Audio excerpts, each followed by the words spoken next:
Blessed evening, mapagpalang gabi po sa ating lahat. Narito naman yung lingkod na Selen para sa ating daily na pag-aaral ng Gospel. And today is May 1, which is statutory holiday dito sa Hong Kong. And the whole world is celebrating Labor Day. Ayan, para sa lahat ng workers, manggagawa, ano man ang ating trabaho, Happy Labor Day po sa ating lahat. Parang kagaya nga rin yan ng tinatawag ng iba na kapag tayo ay nagle-labor sa panganganak sa ating mga anak, especially ang mga woman that has experienced the pain of giving birth or having the contractions ng labor pain. Ayan. So, ang pagdating din ng ating Panginoong Yesus na muli ay maihahalin tulad sa pain ng paglilabor ng isang babaeng mag-give birth sa kanyang anak. Kaya ang tanong sa atin ng ating Panginoon kapag siya ay pumarito at habang hindi pa siya dumarating ay, are we ready? Nawa ang maging sagot po natin ay yes, we are ready for the second coming of our Lord Jesus Christ. So, bago po tayo magpasimula sa ating share ng devotion video, I do hope and pray that everyone is doing well and okay. Ayan, ang inyo pong lingkod, nakita naman ninyo na tayo ay napagod, pero thanks God for the strength dahil sa pagbubuhat ng ating mga naipaking at tayo lamang po kasi ay nag-iisa na nag-empake ng ating balikbayan box na iyon na maaari nating ipadala sa Pilipinas. And thank you sa ating mga employer at sa mga nagbigay sa ating ng mga gamit na yun or mga damit and everything na maaari nating mailagay sa ating balikbayan box. So, bago po tayo dumako sa ating share ng devotion video, ay huwag po natin kakalimutan ang ating opening prayer. Ama namin Diyos na makapangyarihan sa lahat, pinupuri at pinasasalamatan ka po namin sa isang magandang araw at mapagpalang araw na ipinagkaloob mo sa amin, Panginoon. At ngayon ay oras ng pagpapahinga, Panginoon, which is our Sabbath time or Sabbath day, Panginoon, because you made the Sabbath for us, Panginoon, para kami din sa aming pagal na katawan sa buong araw ng mga ginawa namin, Panginoon, ay meron kaming panahon to rest in your presence, Panginoon. Salamat po sa buhay, kalakasan na tingin nga na ipinagkakaloob nyo. Ngayon din po, Panginoon, sa divine wisdom, Panginoon, sa protection, provision, promotion, at ngayon din ang mga pinagdadaanan namin mga problema, struggle, and trials in life, Panginoon, na nagsishape upang mas lalo pang mapatibay ang aming faith and trust in you, Lord God. At gayon din ay manatili kaming may humility, Panginoon, at humbleness, Panginoon, bowing down before you and surrendering everything to you, Lord God. Gayon din po, Panginoon, salamat because it shaped our character, Panginoon, upang mas lalo pa kaming maging kagamit-gamit para sa inyong ebanghelyo o pagpapahayag ng inyong mabuting balita o good news na aming habang buhay na ipagpapasalamat dahil sa sobrang pag-ibig niyo sa amin, Panginoon, ay isinugo ninyo ang inyong bugtong na anak na si Jesus upang tubusin kami sa lahat ng aming kasalanan doon sa Kalbaryo o Golgotha, Panginoon. Kaya din po, salamat po sa pagpapadala ng banal na Espiritu o Holy Spirit, Panginoon, na siyang lumulukob sa amin upang aming magagawa ay ayon sa inyong kalooban, Panginoon, at nakapagpapasaya sa inyong, Panginoon. At dalangin po namin na sa aming ginagawang pagde-devotion na ito, Panginoon, ay may mga maaabot na mga tao makakapakinig, makakabasa o makakanood nito, Panginoon, upang magkaroon sila ng matibay na relasyon sa inyo. We pray for divine wisdom, Panginoon, not only knowledge, but the divine wisdom that comes from you, Panginoon, upang maipaliwanag ng maayos ang mga mensahe na ito. Gayon din sa lahat ng mga nagpapahayag ng inyong mabuting balita o good news, Panginoon. Langisan niyo po lagi ang labi ng bawat isa, Panginoon, upang hindi ang sarili namin ang maiangat, kundi ang glory ay tanging para lamang sa inyo because you deserve all the highest glory, adoration, and thanksgiving, Panginoon. Kaya muli, sa buong gagawin namin na ito, Panginoon, ay maghari ka and let your light shine upon us and to what we do, Panginoon. This is all we pray in the name of Jesus Christ. Amen. Ayan. So, narito po tayo sa Lucas 24:2. Sabi dito, nang dumating sila doon, nakita nilang naigulong na ang batong nakatakip sa libingan.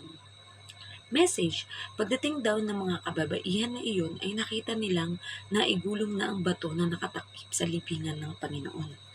Application, At ito na nga ang di inaasahang pangyayari na nakita ng mga kababaihang nagpunta sa libingan ng Panginoon. Ang batong nakatakip sa libingan ay naigulong na. Sinasabi na sobrang bigat daw nito at hindi basta kayang maigulong. Subalit, nasulat nga na ito ay naigulong na. Sa puso ng bawat tao, maaaring may bigat na bato o pasanin kaya hindi makapasok ang Panginoon para maghari. Maaaring puno ito ng sama ng loob, galit, inggit, kalungkutan at kasamaan.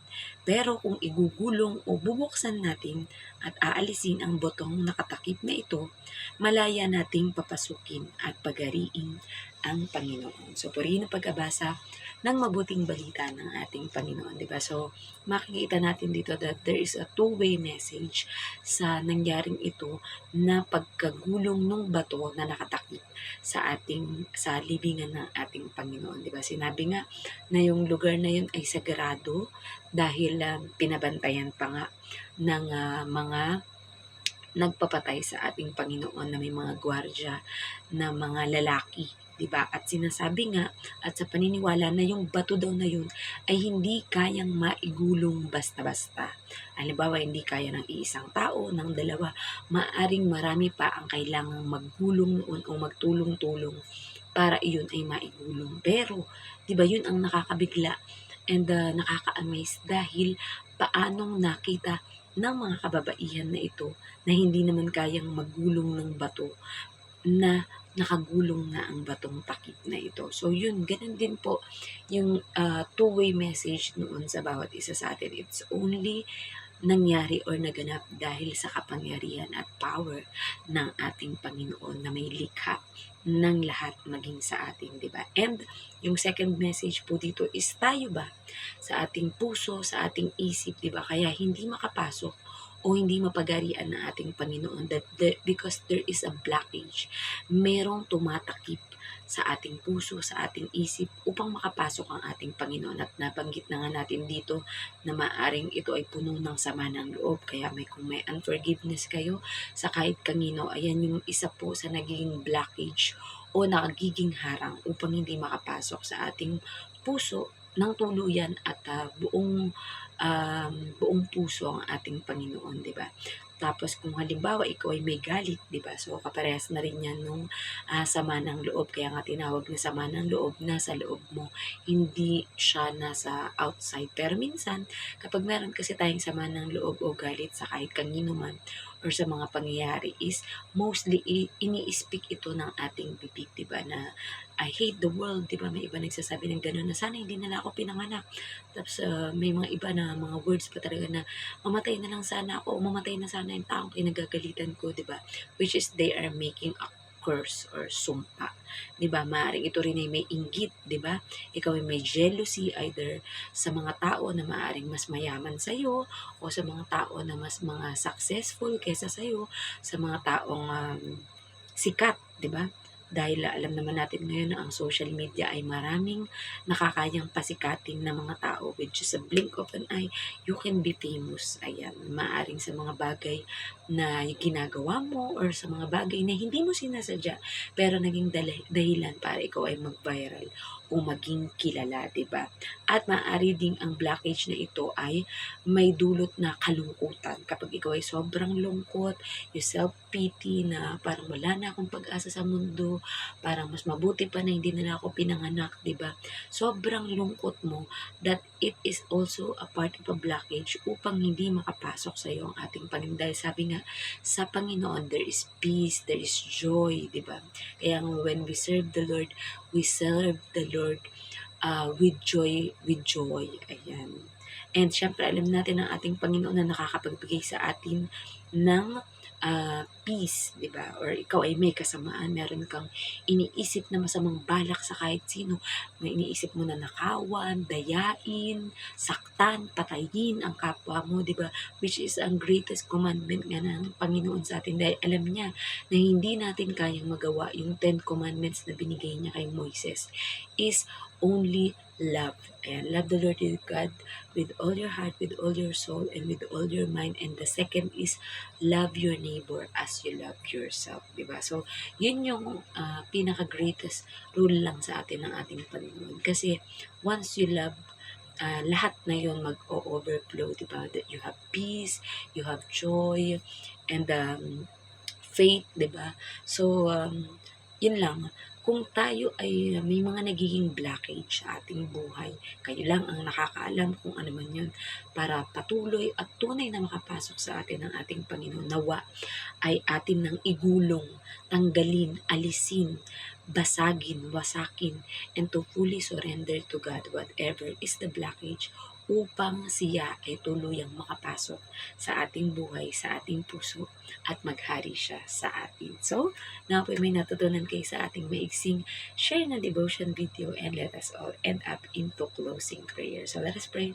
Ama ng Diyos na makapangyarihan sa at muli nagpapasalamat po kami sa inyong mayaman at napakagandang mga salita na kay sarap pagbulay-bulayan, Panginoon.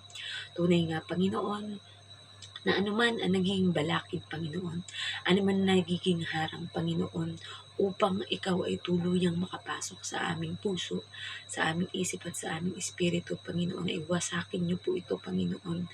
Durugin niyo po ito, Panginoon, at igulong niyo po, Panginoon, upang malaya kayong maghari sa aming buhay, sa aming puso at sa aming espiritu, Panginoon. Dahil wala pong ibang may kakayang makapagtanggal nito, Panginoon, kundi kayo lamang na makapangyarihan sa lahat at aming Diyos at aming Abba Father, Panginoon.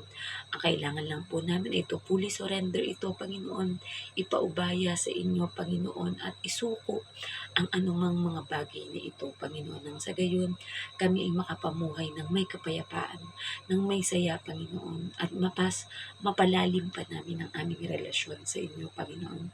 Ganyan din, Panginoon, dinadalangin namin ang lahat na may mga pinansyal na problema, Panginoon. We know, Lord God, na kayo po ang may kakayahang mag-provide sa lahat ng aming mga pangangailangan. You will always make a way, Panginoon, when there seems to be no way. Ganyan din po ang restoration ng bawat relasyon ng pamilya, ng mag-asawa, ng mga simbahan o samahan, Panginoon, na nasira ng mga sitwasyon o mga usaping pinansyal, Panginoon. We pray, Lord God, that you are the God who will restore everything that we have lost, Panginoon. At ibabalik niyo pa ito sa amin ng siksik, liglig at umaapaw, Panginoon. We also pray, Lord God, for all the sick person, Panginoon. Ito man ay malala o hindi, Panginoon, that the healing comes from you, Lord God. Kami po ay nasa katawang ito, Panginoon, na nasisira, namamatay, Panginoon. Ngunit, if we are fully surrendered to you, Lord God, even if our body ay mamatay, Panginoon, o mawala sa mundong ito, but our spirit will go back and will return to you, Lord God, Panginoon. Kaya nga po, kung ang mga mahal namin sa buhay o kakilala, Panginoon, na hindi man gumaling physically sa mundong ito, Panginoon, but you want them to have eternal peace in your kingdom, Panginoon, ay ibigay niyo po ang comfort o pag-aaliw sa mga maiiwang mga kakilala o mahal sa buhay.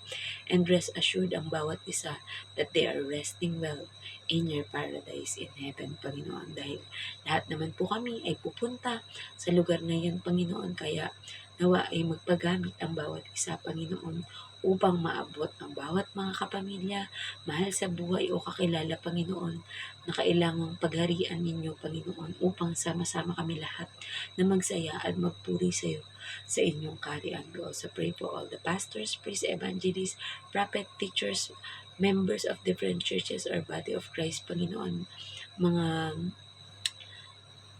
tao, Panginoon, na idinededicate ang kanilang buhay, Panginoon, upang makapag-mission at ma-outreach, Panginoon, ang lahat ng mga lugar, even to the remote area of this world, Panginoon, at ipakilala that there is only one true God who loved us and who forgave us from all our transgression and all our sins, Panginoon. At kayo po yun, wala nang iba, Panginoon.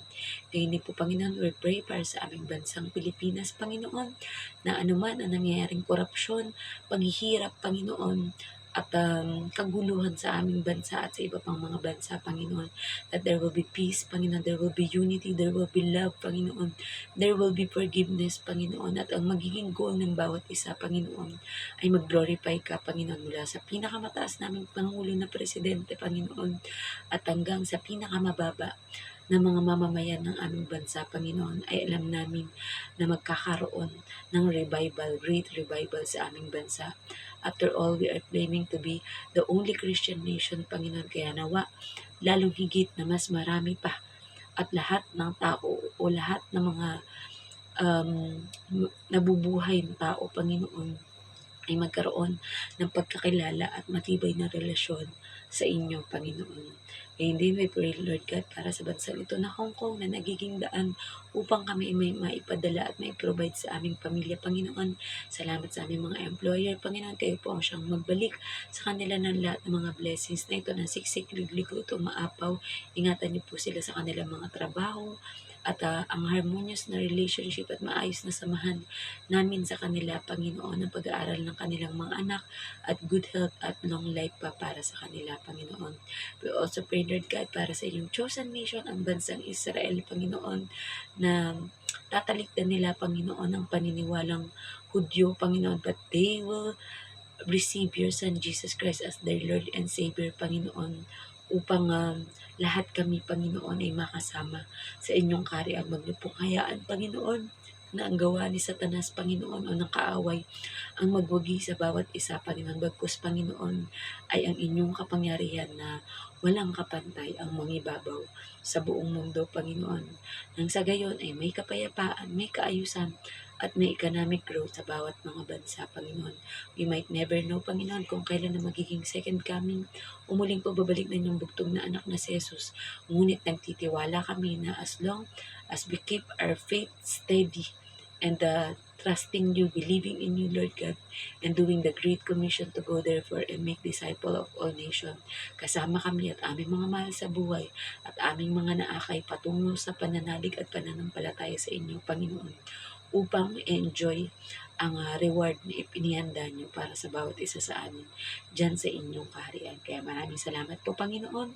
Ano pa man ang mga nakalimutan naming ibanggitin sa panalangin na ito, Panginoon, ay alam namin at dinideclare namin na sinagot nyo na, Panginoon. Anumang deepest desire and prayer ng bawat isa, Panginoon, ay alam namin ibibigay ninyo in your perfect time.